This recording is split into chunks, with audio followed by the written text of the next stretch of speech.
ಆಗಸ್ಟ್ನಲ್ಲಿ ಮತ್ತೆ ಮಾಡ್ತಾರೆ. ನೀವು ಅದರೊಳಗಡೆ ನಿಮ್ಮ ಏನಾದ್ರು ನೀವು ಪ್ರೆಷರ್ ಹಾಕಬೇಕು ಮಾಡಬೇಕು. ಅಲ್ಲ, ಅದಕ್ಕೋಸ್ಕರ ಮುಂದಿನ ಸಂಪುಟ ವಿಸ್ತರಣೆ ಮಾಡಿದಾಗ ಅದರಲ್ಲಿ ನಮ್ಮ ಸಂತೋಷ್ ಅವರಿಗೆ DCM ಮತ್ತು ಕ್ಯಾಬಿನೆಟ್ ಮಂತ್ರಿ ಕೊಡಬೇಕಂತ. ಹಾಗೆ ಅಂಗಲ್ಲು ML ಆದ ಶ್ರೀನಿವಾಸ ಮಾನೆ ಅವರು ತುಂಬ ಆಕ್ಟಿವ್ ಇದ್ದಾರೆ ಕಾಂಗ್ರೆಸ್ಸಲ್ಲಿ. ಫಾದರಿಂದನೂ ಫಾದರು ಕಾಂಗ್ರೆಸ್ಸಲ್ಲಿದ್ದರು, ಅವರು ಶ್ರೀನಿವಾಸ ಮಾದರು ಕಾಂಗ್ರೆಸ್ಸಲ್ಲಿದ್ದಾರೆ. ಅವರು ಸಂಪುಟ ದರ್ಜೆಯಲ್ಲಿ ಮಂತ್ರಿ ಪದವಿ ಕೊಡಬೇಕು ಅಂತ ನಮ್ಮ 40 ಲಕ್ಷ ಮರಾಠ ಬಾಂಧವರನ್ನು ನಮ್ಮ ಕಳಿಕಳಿಯ ಪ್ರಾರ್ಥನೆ. ಹಾನಗಲ್ MLA ಎಷ್ಟನೇ ವರ್ಷದ MLA ಅವರಿಗೆ? ಇದು ಎರಡನೇ ಅಟೆಂಪ್ಟ್ MLA. ಫಸ್ಟ್ MLC ಆಗಿದ್ರು, ಈಗ MLA ಆಗಿದ್ರು.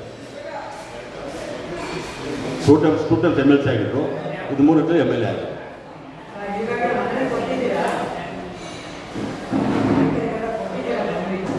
ಮನೆ ಕೊಟ್ಟಿದ್ದೀವಿ. ನಿಮ್ಮ ಕರ್ನಾಟಕದ ಸಮುದಾಯದ ವತಿಯಿಂದ ಹೈಕಮಾಂಡಿಗೆ ಏನಾದ್ರು ಹೋಗಿ ನೀವೆಲ್ಲ ಹೋಗಿ ಮೀಟ್ ಮಾಡಿ ಏನಾದ್ರು ನೀವು ಇದನ್ನು ಕೊಟ್ಟು ಬಂದಿದ್ದೀರಾ, ಲೆಟ್ರನ್ನು ಕೊಟ್ಟು ಬಂದಿದ್ದೀರಾ? ಹೈಕಮಾಂಡ್ DK ಶಿವಕುಮಾರ್ ಅವರು ಸಾಹೇಬರು ಕೊಟ್ಟಿದ್ದೀವಿ. ಹೈಕಮಾಂಡ್ ಅಲ್ಲಿಗೆ ಹೋಗಿಲ್ವಾ? ಡೆಲ್ಲಿಗೆ DK ಶಿವಕುಮಾರ್ ಇಲ್ಲ, ಮುಖ್ಯಮಂತ್ರಿ ಅವ್ತಾನೆ ತೀರ್ಮಾನ ಮಾಡೋದು. ಅಲ್ಲ, ಅವರು ತೀರ್ಮಾನ ಮಾಡೋದು. ಮತ್ತು ನಿಮ್ಗೆ ಸಮುದಾಯದಿಂದ ಅಲ್ಲಿ ಹೋಗಿ ಒಂದು ಏನಾದ್ರು ಅಲ್ಲಿ ಆಕ್ಟಿವಿಟೀಸನ್ನು ಮಾಡಿಲ್ವಾ? ಅಲ್ಲ, ಮುಂದಿನ ದಿನಗಳು ಅದನ್ನು ಕೊಡಲಿಕ್ಕೆ ದೆಹಲಿಯಲ್ಲಿ. ನಮಸ್ಕಾರ ಪತ್ರಿಕೆ ಬಾಂಧವರಿಗೆ. ನಮ್ಮ ಕರ್ನಾಟಕದಲ್ಲಿ ನಮ್ಮ ಮರಾಠ ಜನಾಂಗ 40 ಲಕ್ಷ ಸದಸ್ಯರು ಜಾಸ್ತಿದ್ದಾರೆ. ನಮ್ಮ ಕುಟುಂಬ, ನಮ್ಮ 40 ಮರಾಠ ಕುಟುಂಬ 40 ಲಕ್ಷ ಜಾಸ್ತಿದ್ದಾರೆ. ಇದರಲ್ಲಿ ನಮ್ಮ ಇದರಲ್ಲಿ ನಮ್ಮ ಸಂತೋಷ್ ಗೌಡ ಅವರು ತುಂಬ ಆಕ್ಟಿವ್ ಕೆಲಸ ಮಾಡಿದ್ದಾರೆ, ಸಂಪುಟದಲ್ಲಿದ್ದರು. ಈಗ ಅವರಿಗೆ ನಾವು DCM ಕೊಡಬೇಕು ಅಂತ DK ಶಿವಕುಮಾರ್ ಹತ್ರ ನಾವು ಕೇಳ್ಕೊತಾ ಇದ್ವಿ. ಮತ್ತೊಂದಾಗಿ ಈಗ ನಮ್ಮ ನೂತನ CM ಆಗಿ ಮುಖ್ಯಮಂತ್ರಿಯಾಗಿ DK ಶಿವಕುಮಾರ್ ಆಗ್ತಾಯಿದ್ದಾರೆ.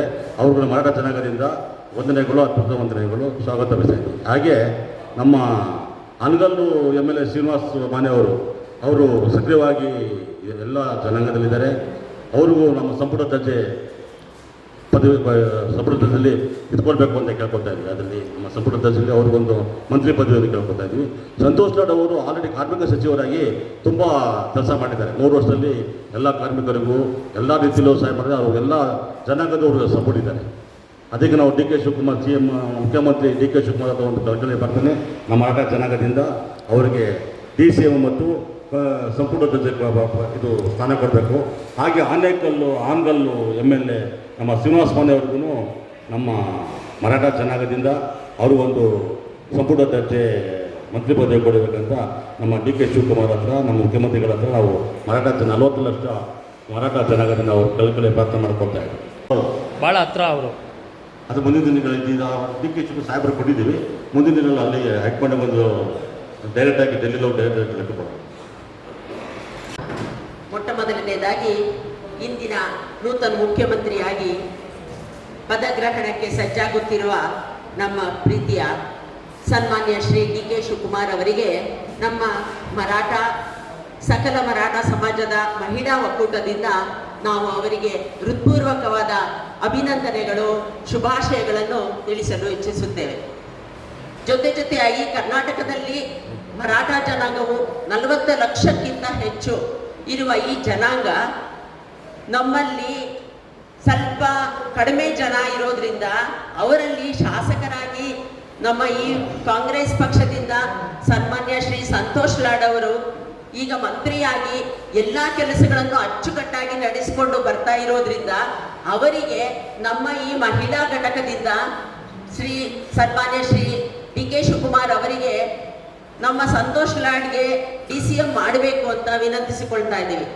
ಹಾಗೆ ಹಾನಗಲ್ನ ಶಾಸಕರಾಗಿರುವಂತಹ ಸನ್ಮಾನ್ಯ ಶ್ರೀ ಶ್ರೀನಿವಾಸರಾವ್ ಮಾನೆ ಅವರಿಗೆ ಇಂದಿನ ಇದರಲ್ಲಿ ಮಂತ್ರಿಗಳಾಗಿ ಕೊಡಬೇಕಾಗಿ ನಮ್ಮ ಕಡೆಯಿಂದ ಕಳಕಳಿಯ ವಿನಂತಿ. ಈ ರೀತಿಯಿಂದ ಮರಾಠ ಸಮಾಜವನ್ನು ಉದ್ಧಾರ ಮಾಡಲು ಸಾಧ್ಯ ಅಂತ ಹೇಳ್ತಾ ನಾನು ಮುಗಿಸ್ತೇನೆ. ಮಾಧ್ಯಮ ಮಿತ್ರರಿಗೆ ಸ್ವಾಗತವನ್ನು ಕೋರುತ್ತಾ, ಇಂದಿನ ದಿನ ನಮ್ಮ ಕರ್ನಾಟಕ ರಾಜ್ಯದ ನೂತನ ಮುಖ್ಯಮಂತ್ರಿಯಾಗಿ ಪದಗ್ರಹಣ ಮಾಡುತ್ತಿರುವ ಸನ್ಮಾನ್ಯ ಶ್ರೀ DK ಶಿವಕುಮಾರ್ ಅವರಿಗೆ ನಮ್ಮ ಮರಾಠ ಸಮಾಜದ ವತಿಯಿಂದ ಹೃತ್ಪೂರ್ವಕ ಅಭಿನಂದನೆಗಳನ್ನು ತಿಳಿಸುತ್ತಾ,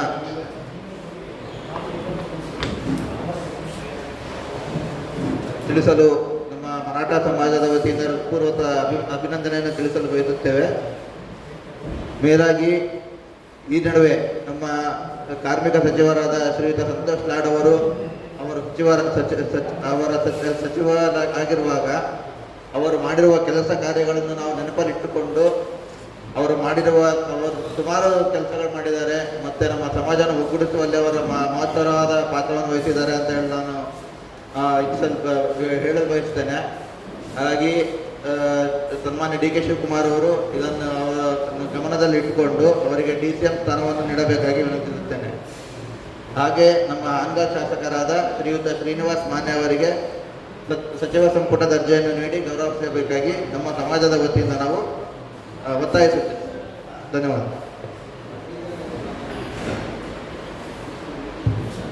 ಮರಾಠ ಸಮುದಾಯದ ಎಷ್ಟು ಜನ ಶಾಸಕರು? ಇಬ್ಬರಲ್ಲ, 2 ಶ್ರೀನಿವಾಸ.